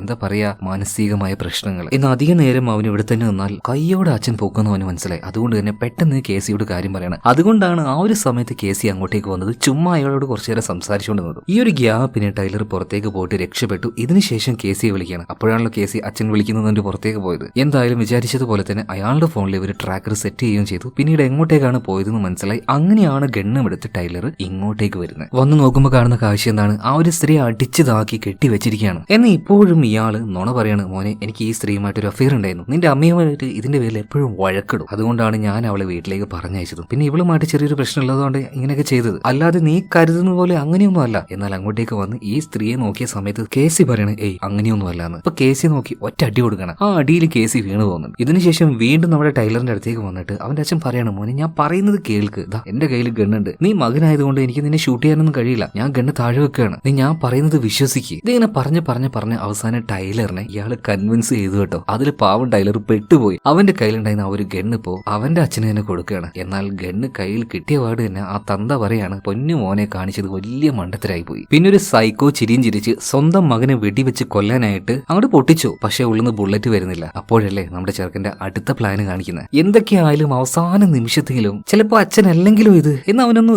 എന്താ പറയാ ഒരു ടെസ്റ്റ് അടിക്കാൻ വേണ്ടി മാത്രമാണ് ബുള്ളറ്റ് ഇല്ലാത്ത ഈ ഒരു ഗണ്ണുമായിട്ട് അവൻ ഇങ്ങനെ ഒരു നാടകം കൂടെ കളിച്ചത്. എന്നാൽ ഇതോടുകൂടിയിട്ട് അവന് 100 അല്ല 1000% മനസ്സിലായി ആ സൈക്കോ അവന്റെ തന്ത തന്നെയാണെന്ന്. ഭ്രാന്തളകില്ല അവന്. എന്തായാലും അപ്പ തന്നെ അടിച്ചു വീഴ്ത്താൻ നോക്കുകയാണ്. എന്നാൽ ഇയാളുടെ ആരോഗ്യത്തിന് മുന്നിൽ ടൈലറിന് ഒന്നും ചെയ്യാൻ കഴിഞ്ഞില്ല. അവന്റെ കഴുത്ത് പിടിച്ച് ഞെരിച്ചുകൊണ്ടിരിക്കുകയാണ്. എന്നാൽ ഇയാളുടെ പിന്നിൽ നിന്ന് തലക്കിട്ട് ഒരൊറ്റ അടി കിട്ടുകയാണ്. ഇയാളുടെ ബോധം അപ്പ തന്നെ പോകുന്നുണ്ട്. അടിച്ചത് മറ്റാരുമല്ല നമ്മുടെ കേസി തന്നെയാണ്. പിന്നീട് വേഗം തന്നെ പോലീസിനെ വിളിക്കാൻ നോക്കുമ്പോൾ ടൈലർ അവളെ തടുക്കുകയാണ്. കേസിക്ക് ഇപ്പൊ എന്താ ആവുന്നുണ്ട്. എന്തായാലും ഇവിടെ സീൻ കട്ടായി കുറച്ച് ദിവസങ്ങൾക്ക് ശേഷം കാണിക്കുകയാണ്. ഇവരുടെ ഒരു വില്ലേജിന്റെ പല ഭാഗത്തായിട്ട് ഒരു മിസ്സിംഗ് പോസ്റ്റർ ഒട്ടിച്ചിരിക്കുകയാണ്. അതിലുള്ളത് മറ്റാരുമല്ല ടൈലറിന്റെ അച്ഛൻ തന്നെയാണ്. അയാളെ കാണാതായി എന്നാണ് എല്ലാവരും ഇപ്പൊ നിലവിൽ വിശ്വസിച്ചിരിക്കുന്നത്. അതുപോലെ തന്നെ ടൈലറിന്റെ വീട്ടുകാരും ആ ഒരു പ്രശ്നത്തിലാണ്. എന്നാൽ ഒരു കുഴപ്പമില്ലാതെ നല്ല രീതിയിൽ ടൈലർ അവന്റെ കുടുംബത്തെ മുന്നോട്ട് കൊണ്ടുപോകുന്നുണ്ട്. ആ സമയത്താണ് ഒരു കോള് വരുന്നത്. ഇതുപോലെ നിങ്ങളുടെ ഹസ്ബൻഡ് മരണപ്പെട്ടു, കൊല ചെയ്യപ്പെട്ടു എന്ന രീതിയിൽ പോലീസുകാരെ വിളിച്ചത്. അറിഞ്ഞ പാട് തന്നെ അമ്മ ഭയങ്കര സങ്കടത്തിലാവുകയാണ്. ഇവിടെ വെച്ചാണ് ശരിക്കും ഈ ടൈലറിന്റെ അച്ഛന് എന്താ സംഭവിച്ചെന്ന് കാണിക്കുന്നത്. അതായത് അന്ന് തന്നെ നമ്മുടെ കേസി പോലീസിനെ വിളിക്കാൻ നിന്നപ്പോൾ കൈ പിടിച്ച് അവൻ തടുത്തായിരുന്നല്ലോ. അപ്പൊ എന്താ പറയേണ്ടതെന്ന് ചോദിച്ചപ്പോൾ കേസിയോട് ടൈലർ ഒരു കാര്യം പറഞ്ഞു. അല്ല,